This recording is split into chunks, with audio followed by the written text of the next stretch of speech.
Radhe Radhe, welcome back to my YouTube channel. This is Apeksha Singh trying to be Arjun of Krishna. Today I am going to continue our previous class of macroeconomics, basic concepts of macroeconomics. So you remember कल मैंने final goods और intermediate goods को बहुत detail में बताया था, production boundary का concept explain किया था, याद है? प्रोडक्शन बाउंड्री का कॉन्सेप्ट एक्सप्लेन किया था and I told you derive demand के बारे में बताया था, वो सारा concept everything each and everything I have explained you. So basically अब क्या है यहाँ पे, अब मैं फाइनल गुड्स के बारे में थोड़ा और डिटेलिंग में बताती हूँ. फाइनल यार मैंने कल ही एक टर्म आपको बताया था, consumer goods and capital goods करे बोला था ना. फाइनल गुड्स जब आप पढ़ोगे तो दो टर्म्स तो याद रख लेना. कौन से दो टर्म है?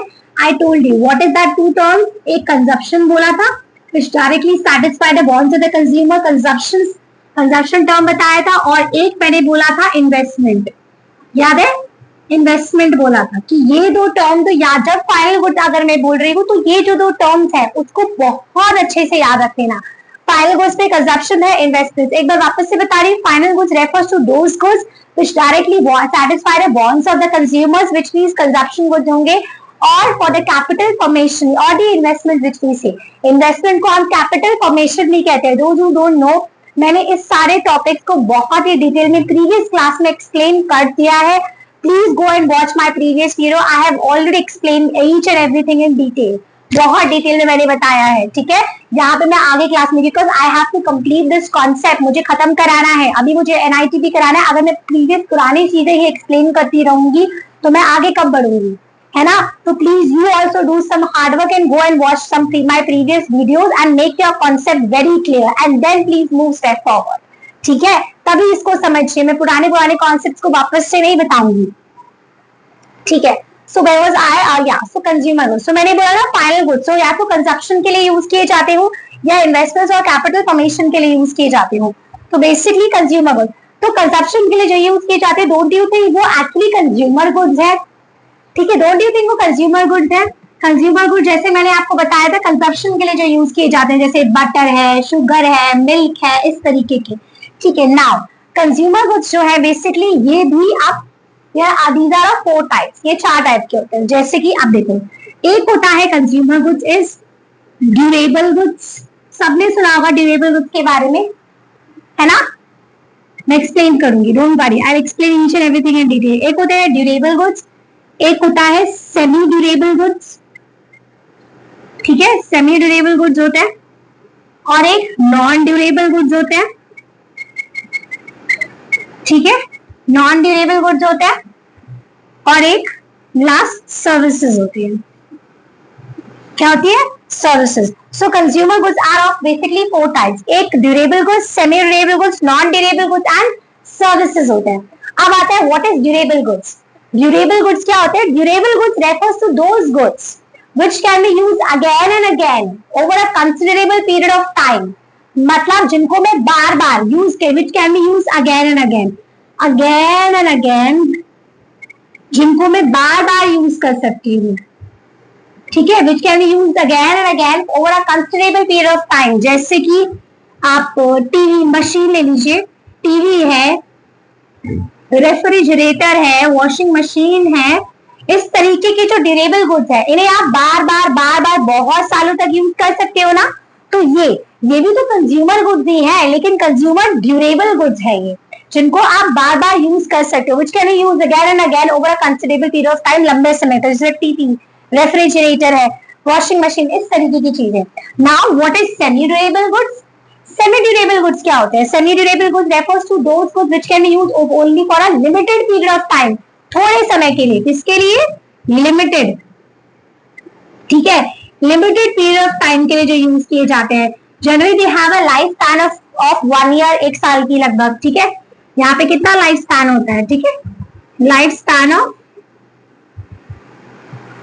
1 year, life span of 1 year. जैसे कि एग्जाम्पल शूज, एग्जाम्पल जैसे कि शूज 1 साल 2 साल अच्छे से चला लिए, खत्म हो गए, है तो वो भी कंज्यूमर ही गुड ना, लेकिन वो सेमी ड्यूरेबल गुड्स है. शूज हो गया, क्रॉकरी यूज की जाती है ना.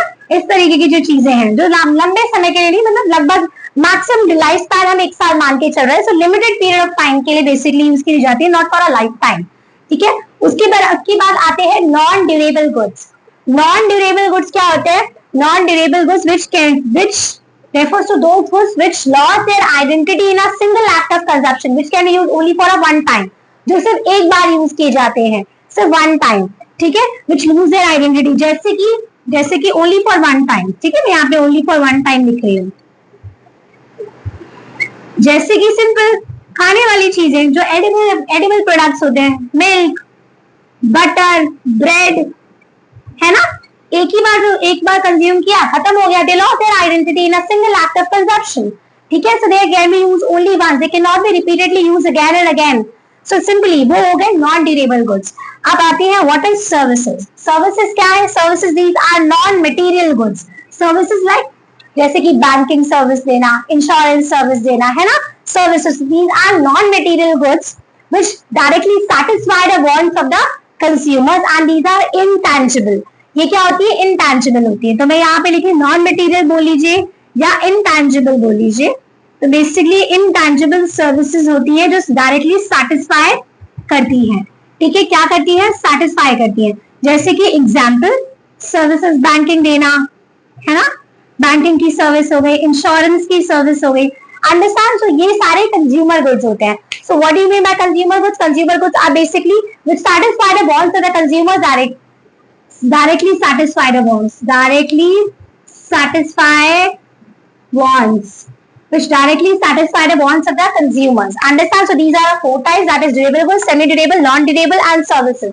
Semi-durable which can be used again and again like TV, refrigerator, washing machine. Semi-durable which is used only for a limited period of time, lifespan generally 1 year, shoes, crockery जैसा। Then we have non-durable only for one time, एक बार, which have lost their identity in a single act of consumption simply। Milk हो गया, butter हो गया, bread हो गया, इस तरीके से। Services when I say services like intangible services होती है, वैसा होता है। तो बेसिकली अब मैं बात करूंगी what is a capital goods। Okay, now basically I have a capital goods। Now what is capital goods in this case? Capital goods क्या होता है? Now what is capital goods? Capital goods में if you see, capital goods मैंने पहले भी explain किया था, we have done with the consumers goods. Capital goods refers to those goods which helps in the production of other goods and services. Basically जैसे कि आप कोई मशीन ले रहे हो, ठीक है, कोई भी मशीन आप परचेज करें, कोई भी प्लांट एंड मशीनरी, ये दूसरे गुड्स एंड सर्विसेज को प्रोड्यूस करने में हेल्प करती है। तो बेसिकली कैपिटल गुड्स वही होते हैं, इन्वेस्टमेंट कर रहे हो ना आप, एक ऐसी चीज से पैसा लगा रहे हो जिसकी वजह से आप दूसरे चीजों की गुड्स एंड दूसरे और कोई चीज गुड्स एंड सर्विसेज को प्रोड्यूस कर सको। जैसे कोई भी मशीन परचेज करी, plant and machinery if you have purchase, it helps in the production of the other goods and services. तो बेसिकली कैपिटल गुड्स जो होते हैं, they are only meant for the productive purposes in future. ये सिर्फ productive purposes के लिए होती है, ठीक है। Capital goods are meant only for the productive purposes and they have a generally life span of several years, ठीक है। इतना बड़ा अमाउंट कोई मशीन आप खरीदोगे तो जाहिर सी बात है ये सोच के ना कि लॉन्ग टर्म के लिए आप सोच के रखोगे इतना huge amount, when you purchase any huge amount you take this for a future, लंबे समय के लिए आप कोई भी मशीन। तो इसलिए specifically capital goods business firms खरीदते हैं, बड़े बड़े बिजनेस फर्म जो है जब अपने मैन्युफैक्चरिंग इंडस्ट्री के लिए कोई मशीन, कोई प्रोडक्शन टेक्नोलॉजी कुछ भी जब परचेज करते हैं तो वो बहुत सोच समझ के प्रोडक्टिव पर्पसेस के जब वो कर रहे हैं कोई मशीन, तो उसकी वो देख के रखते हैं कि लाइफ स्पैन 7 ईयर तक, काफी सालों तक उसकी लाइफ स्पैन होती है। तो capital goods mainly for the productive purposes life span of 7 years का होता है। एंड ये तो हो गया, उसके बाद दे डू नॉट, जैसे इसमें हो रहा था ना, दे lose their identity if you know this things. यहाँ पे जो मैं बता रही थी नॉन ड्यूरेबल गुड्स में, they are only used for one time, they lose their identity in a single act of consumption, एक बार खाओ और खत्म करो। बट इस केस में कैपिटल गुड्स में ऐसा नहीं होता है। कैपिटल गुड्स में वो मशीन वही की वही है, they do not lose their identity in the production process, they do not get merged in the production process।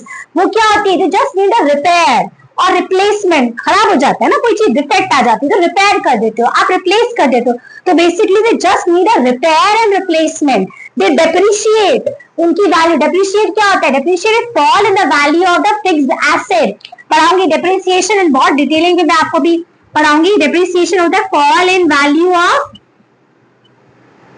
Fixed assets, जो फिक्स्ड एसेट की वैल्यू में जो डेप्रिशिएट वैल्यू जो की फॉल करती है उसे मैं डेप्रिशिएट बोलती हूँ। तो कोई भी मशीन, कोई भी ऐसी फिक्स्ड एसेट जब आप परचेज करते हो तो वो सिर्फ रिपेयर या रिप्लेसमेंट या उनका करेक्शन होता है ना। आप कोई बड़ी मशीन करते हो, आप थोड़ी एकदम से उसको जाके नहीं खरीद लाते, क्योंकि उसमें ह्यूज अमाउंट, काफी ज्यादा पैसा लगा है ना।